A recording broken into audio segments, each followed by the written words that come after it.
ಕರ್ನಾಟಕದಲ್ಲಿ ಅರ್ಧ ಕಡೆಯಲ್ಲಿ 14 ಕಾನ್ಸ್ಟಿಟ್ಯೂನ್ಸಿದಲ್ಲಿ ಸೈಲೆನ್ಸ್ ಪೀರಿಯಡ್ ಇದೆ.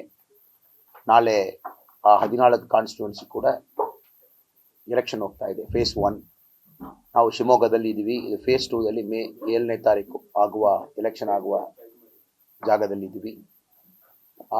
ನಮ್ಮೆಲ್ಲರೂ ಕೂಡ ಫಸ್ಟ್ ನಾವು ಮೀಟ್ ಮಾಡೋದು ಬಹಳ ಸಂತೋಷ. ನಮ್ಮ ಸೀನಿಯರ್ ಲೀಡರ್ಸ್ ಎಲ್ಲರೂ ಕೂಡ ನಮ್ಮ ಜೊತೆಗಿದ್ದಾರೆ.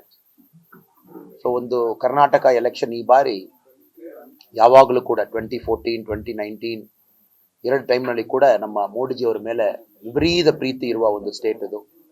ಜನ ಯಾವಾಗಲೂ ಕೂಡ ಮೋದಿಜಿಯವರಿಗೂ ಸಂಪೂರ್ಣ ಬೆಂಬಲ ಕೊಡುವ ಒಂದು ಸ್ಟೇಟು.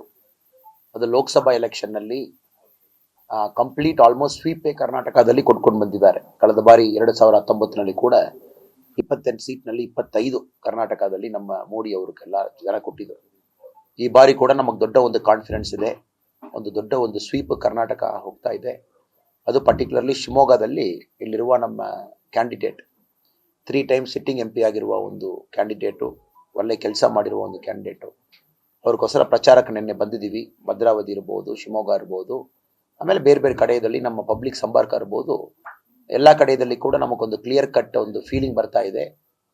ಈ ಬಾರಿ ಇನ್ನೂ ಜಾಸ್ತಿ ಒಂದು ಮಾರ್ಜಿನ್ನಲ್ಲಿ ನಮ್ಮ ರಾಘವೇಂದ್ರ ಅವರು ಸಿಟ್ಟಿಂಗ್ MP ಅವರು ಜನ ಆಶೀರ್ವಾದ ಪಡ್ಕೊಂಡು ಒಂದು ದೊಡ್ಡ ಒಂದು ಮತ ಡಿಫ್ರೆನ್ಸ್ನಲ್ಲಿ ಗೆದ್ಕೊಂಡು ಬರ್ತಾರೆ ಅನ್ನೋ ಒಂದು ಫೀಲಿಂಗ್ ನಮಗಿದೆ. ಎಲ್ಲ ಕಡೆಯಲ್ಲಿ ನೋಡುವಾಗ ಜನ ಕೂಡ ಬಹಳ ಕ್ಲಿಯರ್ ಆಗಿದ್ದಾರೆ. ಇದೊಂದು ನ್ಯಾಷನಲ್ ಎಲೆಕ್ಷನ್, ಅದು ಪ್ರೈಮ್ ಮಿನಿಸ್ಟರ್ ಆಗಿ ಯಾರು ಬರಬೇಕು. ಸೊ ಆ ಕ್ಲಿಯರ್ ಕಟ್ ಕಾನ್ಫಿಡೆನ್ಸ್ ಜನಕ್ಕಿದೆ. ಆ ಪ್ರೈಮ್ ಮಿನಿಸ್ಟರ್ ಚೇರ್ನಲ್ಲಿ ಕೂರ್ಲಿಕ್ಕೆ ಯಾರಿಗೂ ಕಂಪ್ಲೀಟ್ ತಾಕತ್ತಿದೆ.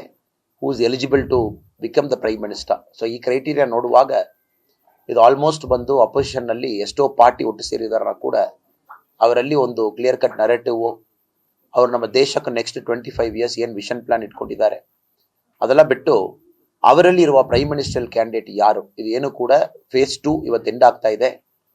ಪ್ರಚಾರ ಸೈಲೆನ್ಸ್ ಪೀರಿಯಡ್ನಲ್ಲಿ ಇದೆ. ಇವತ್ತುವರೆ ಹೇಳಲಿಕ್ಕೆ ಆಗಿಲ್ಲ. ನಿನ್ನೆ ವಯನಾಡ್ನಲ್ಲಿ ಬೆಳಗ್ಗೆ ನಾವು ಪ್ರಚಾರಕ್ಕೆ ಹೋಗುವಾಗ ಬಹಳ ಕ್ಲಿಯರ್ ಆಗಿ ನೋಡಿದ್ದೀವಿ. ಅಲ್ಲಿ ಕಮ್ಯುನಿಸ್ಟ್ ಕಾಂಗ್ರೆಸ್ ಇರುವ ಜಗಳ. ಸೊ ಸ್ಪೆಷಲಿ ಔಟ್ಸೈಡ್ ಸ್ಟೇಟ್ಸ್ನಲ್ಲಿ ಇರುವಾಗ ನಾವೆಲ್ಲರೂ ಕೂಡ ಇಂಡಿಯಾ ಅಲಯನ್ಸ್ ಪಕ್ಕದ ಸ್ಟೇಟ್ನಲ್ಲಿ ಏನು ಮಾಡ್ತಾ ಇದೆ ಒಂದ್ಸರಿ ನೋಡಬೇಕು.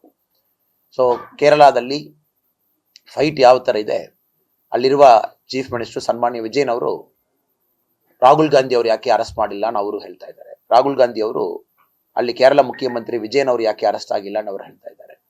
ಆಮೇಲೆ ವಯನಾಡ್ನಲ್ಲಿರುವ ಒಂದು ಲೆಫ್ಟ್ ಬ್ಯಾಕ್ಡ್ MLA ಅವರು ರಾಹುಲ್ ಗಾಂಧಿ ಅವ್ರಿಗೆ DNA ಟೆಸ್ಟ್ ಮಾಡಿಸ್ಬೇಕು. ಸೊ ಈ ತರ ಶಬ್ದದಲ್ಲಿ ಅಲ್ಲಿ ಪ್ರಚಾರ ಆಗ್ತಾ ಇದೆ. ಸೊ ಜನ ಅಲ್ಲಿರುವ ಸಾಮಾನ್ಯ ಜನರು ಕೂಡ ಡೈಲಿ ಈ ತರ ಶಬ್ದ ನೋಡ್ತಾ ಇದ್ದಾರೆ.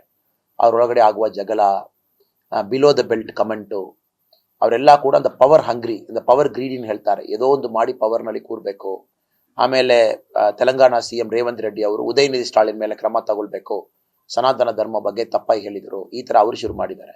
ಇದೆಲ್ಲ ಇದುವರೆಗೆ ಆಗೋರು ಯಾರು ಮಾತಾಡಿಲ್ಲ. ಫೇಸ್ 1 ಆದ ಮೇಲೆ ಇಂಡಿಯಾ ಅಲಯನ್ಸ್ ಅವ್ರಿಗೆ ಗೊತ್ತು ಆ ಇಂಜಿನ್ ಖಂಡಿತವಾಗಿ ಟೇಕ್ ಆಫ್ ಆಗಲ್ಲ, ಟೇಕ್ ಆಫ್ ಆಗಿಲ್ಲ. ಸೊ ಮುಂದೆ ಅವ್ರು ಹೋಗ್ಲಿಕ್ಕೆ ಸಾಧ್ಯತೆ ಇಲ್ಲ.